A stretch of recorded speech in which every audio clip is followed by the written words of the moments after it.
flyweight in the FloGrappling rankings. We're ready to get started.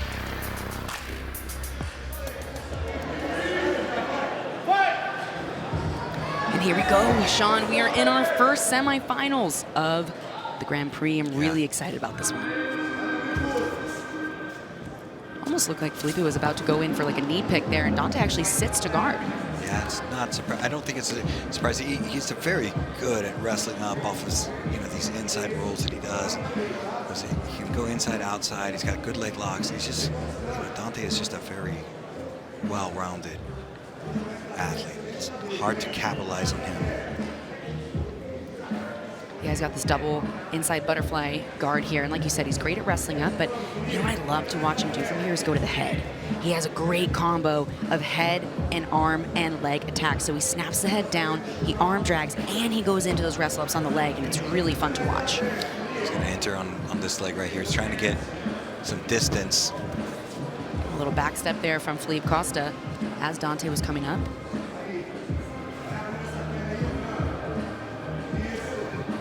Felipe really having an insistence on controlling Dante's left foot with his right hand. I think that was smart. Felipe looking for inside position with his right hand on the rib cage, but Dante really insisting on that 2-on-1 control on the left wrist.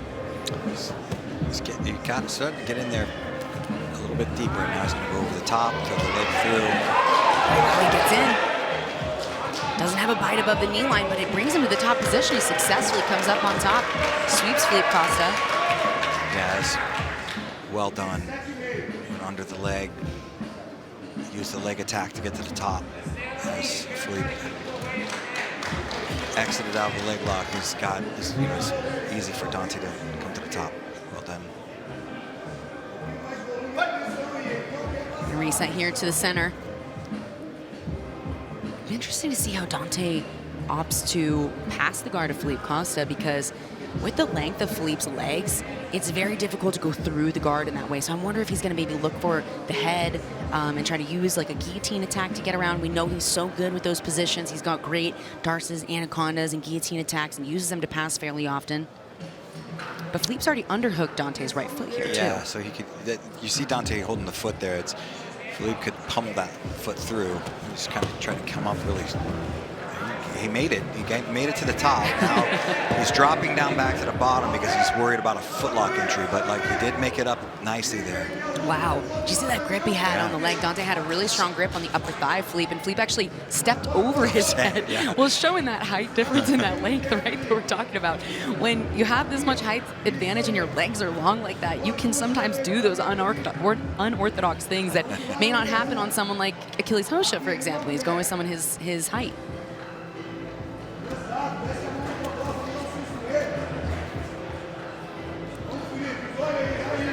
Felipe really trying to crunch the head in of Dante, using that left hand on the back of the neck. And Dante responds by trying to make that 2-on-1 grip or that wrist grip with his right hand on Felipe's left arm. Judges favor. Red. We've got the first judge's favor coming through for Dante Leon. I'd say it's fairly even, at the beginning of this match. First couple minutes here. And obviously a slight nod in Dante's direction, but they've kind of swept each other back and forth a little bit now. Yeah, Felipe left his leg behind a little bit there. Left leg, he left behind just a little bit. He's trying to back step and get around. Now that right knee is in good position for Felipe. See how he's stapled down. He's got a wedge. His right leg wedged into the bent leg of Dante. So that kills those K-guard entries when you can wedge your knee in there like that. There's the left hook. That's a better position, but that's where he left that behind the first time he was in this situation. He left his leg on the outside. Looked like Felipe was going to switch sides and go to a knee cut on his left side. Maybe force Dante to play on the opposite side guard than he's maybe most comfortable with or most comfortable attacking from. But it is like you said earlier too, Sean, Dante is so well-rounded. I mean, he attacks very effectively from this side as well. So I don't think he's going to be too off his game. It looks like he might be trying to dive underneath. Yeah. Felipe is doing a great job right now in these passing scenarios. Looked like he was getting a little closer to that chest-to-chest connection, but Dante able to retain this space and keep this inside position with his, I think, certainly his left leg. I think his right leg was inside. Yes, it still is. Yeah, there's a nice, he almost got around there. I like the left leg pummel. He's a left underhook behind that, so he doesn't get that. There's punching his left underhook in. He's starting to ramp up the passing, and it's looking very good. I mean, he's doing a great job of shutting down all inside rolls, all his great positioning with his head, great positioning with his arms. You can see the fight for that near side. Oh, and now he has a pretty strong crossface coming in. So Dante can still make space from here, but once you start to see that control of where the head, where the spine is it really makes a big difference, because that crossface is not just pressure, it actually turns the person's head and spine in the opposite direction. And Dante needs to be turned on his left side in order to keep playing guard. So the second his chin starts to turn to the right, he's in trouble. So Felipe's going to be looking for that.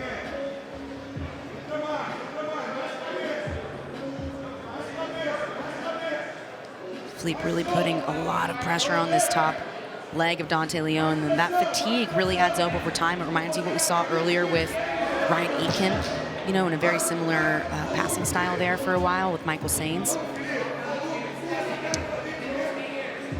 They're trying to lift again. He's got an underhook here on Felipe's right leg, and Felipe almost jumped over the top, kind of got stuck there. Blue. Gotta be careful here now with that right leg by the hip. Dante has both legs. I don't know if he might not be able to move him and come up like basically like a body lock behind. Nope, he's gonna, yeah, maybe he's still trying. Oh, he almost found his way all the way through to kind of go towards the back. And the judge's favor did just come through. I didn't want to miss that. We had a shift in the judge's favor. It's now in the blue corner of Felipe Costa. Just about 2 minutes and 15 seconds left here in this match. Yeah, Felipe's doing a great job. Right, literally, he's really taking care of all of Dante's offenses before they're happening with the inside positions. He's doing a great job. See, play with this left underhook there. See if he puts the left arm into the armpit and pummels the left leg inside.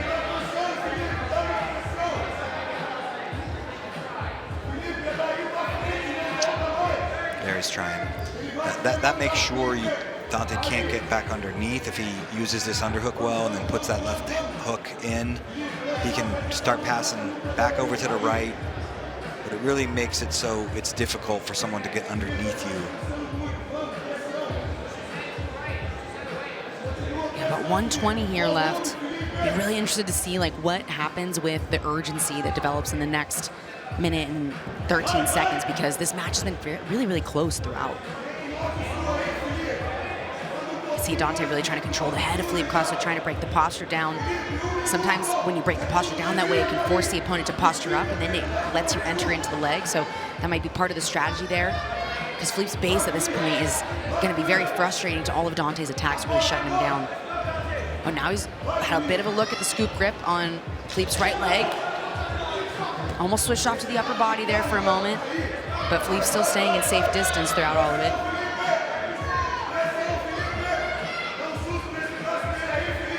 Again, back to that collar tie. Dante here with the right hand on the collar tie.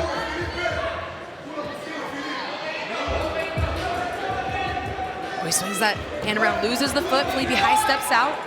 They're going to reset to the center. Only 22 seconds left here, Sean. If either one of these guys had something crazy happen now. Oh, Dante, now he's a better bite now. Now he's a little stickier here. Nearly had a leg attack. Almost used it to wrestle up as well, but Felipe was able to counter and keep him down. 9 seconds left here on the edge of the mat. Felipe trying to dive through with the knee cut here. Dante had an underhook in the dying seconds. Man, what a match between these two guys. That's a tough one to call, Sean. That's a tough one. Yeah. This is another match just like the one between Devontae and Gutenberg, where I'm really glad I'm not in the hot seat in the judge's position. I mean, both of them had significant moments. We're going to see some of that in the replay here. We had Dante walk out, of course, And right as the match began, you could tell that there was, and I felt that there was a lot of respect that each one had for the other's game, and I feel like they came in with really great strategies. But early on in the match, we saw a couple sweeps exchanged back and forth pretty early on. Yeah, that was a beautiful sweep there. He entered on the legs, came up very, very nicely. Then we saw some close exchanges. I mean, Felipe did a good job. His legs are kind of hanging around, but boy, oh boy, yeah. He did a great job of clearing them out. And then once he started getting into his passing, he just did such a great job of controlling and stopping a lot of the offense before it happened, was shutting it down. He couldn't really pass, couldn't get north-south, couldn't get turtle, but he went side to side and did a good job of shutting offense down. But is that going to be enough? Right. And as a reminder, we had one call apiece throughout the match, so it really came down to those last 3 minutes. Yeah. And we're going to get the official call right here and see who's moving forward. After 9 minutes of back and forth action, this one goes to a decision. Moving on to the finals of our open weight Grand Prix, out of the red corner, Dante Leon! And it is Dante Leon moving forward. Winner via decision. Tough match, Sean. Tough match. I think you could say, hey, you know what? He got the sweep early on, a beautiful, really clean sweep, had some leg entries, but very close. Very close match, and Dante is going to move forward into the finals of this division, but first, we are going to hear from him, hear some of his thoughts as he moves forward in this division.